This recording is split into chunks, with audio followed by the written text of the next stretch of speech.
بسم اللہ الرحمن الرحیم۔ ایمان افروز واقعہ یہ ایک ہاتھ لمبا، ایک ہاتھ چوڑا، چوکور پتھر تھا جو ہمیشہ حضرت موسیٰ علیہ السلام کے جھولے میں رہتا تھا۔ اس مبارک پتھر کے ذریعے حضرت موسیٰ علیہ السلام کے دو معجزات کا ظہور ہوا، جن کا تذکرہ قرآن مجید فرقان حمید میں بھی ہوا ہے۔ اس پتھر کا پہلا معجزہ، پہلا عجیب کارنامہ جو در حقیقت حضرت موسیٰ علیہ السلام کا معجزہ تھا، وہ اس پتھر کی دانش مندانہ لمبی ڈور ہے، اور یہی معجزہ اس پتھر کے ملنے کی تاریخ ہے۔ اس کا مفصل واقعہ یہ ہے کہ بنی اسرائیل کا یہ عام دستور تھا کہ وہ بالکل ننگے بدن ہو کر مجمع عام میں غسل کیا کرتے تھے، مگر حضرت موسیٰ علیہ السلام گو کہ اسی قوم کے ایک فرد تھے اور اسی ماحول میں پلے بڑھے تھے کہ لیکن خداوند قدوس نے ان کو نبوت اور رسالت کی عظمتوں سے سرفراز فرمایا تھا۔ آپ کی عظمت نبوت بھلا اس حیا سوز بے غیرتی کو کب گوارا کر سکتی تھی؟ آپ بنی اسرائیل کی اس بے حیائی سے سخت نالاں اور انتہائی بیزار تھے، اس لیے آپ ہمیشہ یا تو تنہائی میں یا تہمد پہن کر غسل فرمایا کرتے تھے۔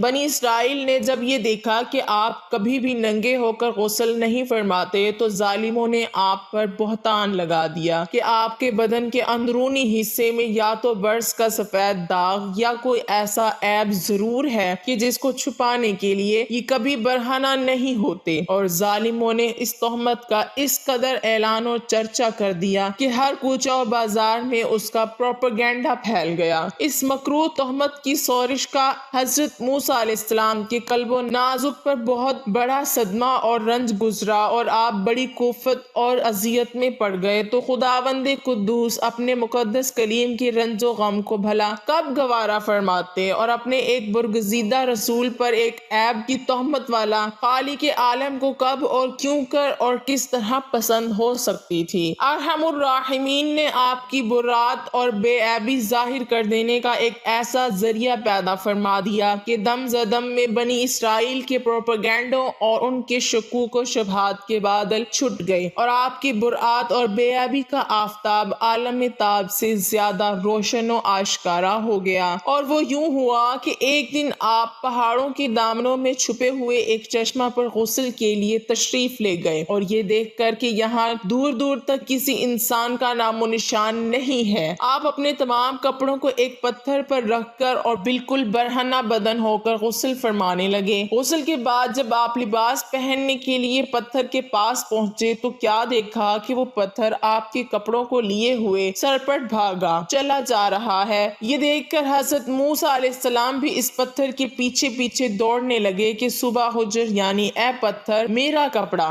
مگر یہ پتھر برابر رہا یہاں تک کہ شہر کی بڑی بڑی سڑکوں سے گزرتا ہوا گلی کوچوں میں پہنچ گیا، اور آپ بھی برہنہ بدن ہونے کی حالت میں برابر پتھر کو دوڑاتے چلے گئے۔ اس طرح بنی اسرائیل کے ہر چھوٹے بڑے نے اپنی آنکھوں سے دیکھ لیا کہ سر سے پاؤں تک آپ کے مقدس بدن میں کہیں بھی کوئی عیب نہیں ہے، بلکہ آپ کے جسم اقدس کا ہر حصہ حسن و جمال میں اس قدر نقطہ کمال کو پہنچا ہوا ہے کہ عام انسانوں میں اس کی مثال تقریباً محال ہے۔ چنانچہ بنی اسرائیل کی ہر فرد کی زبان پہ یہی جملہ تھا کہ خدا کی قسم موسیٰ بالکل ہی بے عیب ہیں۔ جب یہ پتھر پوری طرح حضرت موسیٰ علیہ السلام کی برات کا اعلان کر چکا تو خود بخود ٹھہر گیا۔ آپ نے جلدی سے اپنا لباس پہن لیا اور اس پتھر کو اٹھا کر اپنے جھولے میں رکھ لیا۔ اس کے بعد 22ویں پارے کی سورہ احزاب میں اس طرح فرمایا کہ اے ایمان والو، ان جیسے نہ ہونا جنہوں نے موسیٰ علیہ السلام کو ستایا تو اللہ نے اسے ہی بری فرما دیا اس بات سے جو انہوں نے کہی، اور موسیٰ اللہ کے یہاں آبرو والا ہے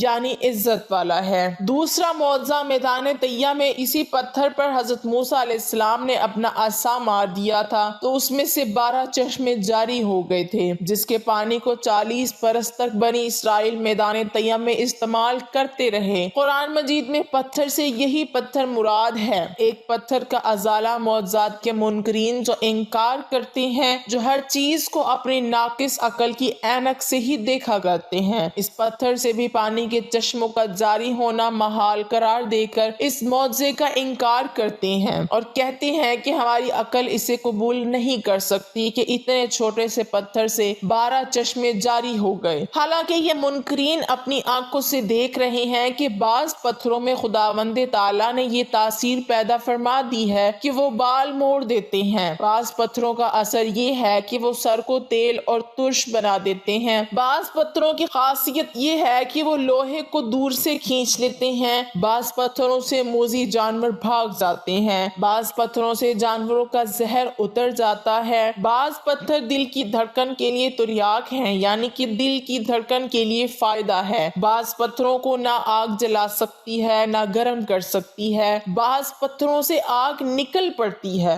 بعض پتھروں سے آتش فشاں پھٹ پڑتا ہے۔ تو خود جب خداوند قدوس نے پتھر میں کئی قسم کے اثرات پیدا فرما دیے ہیں تو پھر اس میں کون سی خلاف عقل اور محال بات ہے کہ حضرت موسیٰ علیہ السلام کے اس پتھر میں اللہ تعالیٰ نے یہ اثر بخش دیا اور اس میں یہ ایک خاصیت عطا فرما دی گئی، وہ زمین کے اندر سے پانی جذب کر کے چشموں کی شکل میں باہر نکلتا رہے، یا اس پتھر میں یہ تاثیر ہو کہ جو ہوا اس پتھر سے ٹکراتی ہو وہ پانی بن کر مسلسل بہتی رہے۔ یہ خداوند قادر و قدیر کی قدرت سے ہرگز کوئی بعید ہے، نہ محال نہ خلاف عقل، لہٰذا اس معجزے پر ایمان لانا ضروریات دین میں سے ہے اور اس کا انکار کفر ہے۔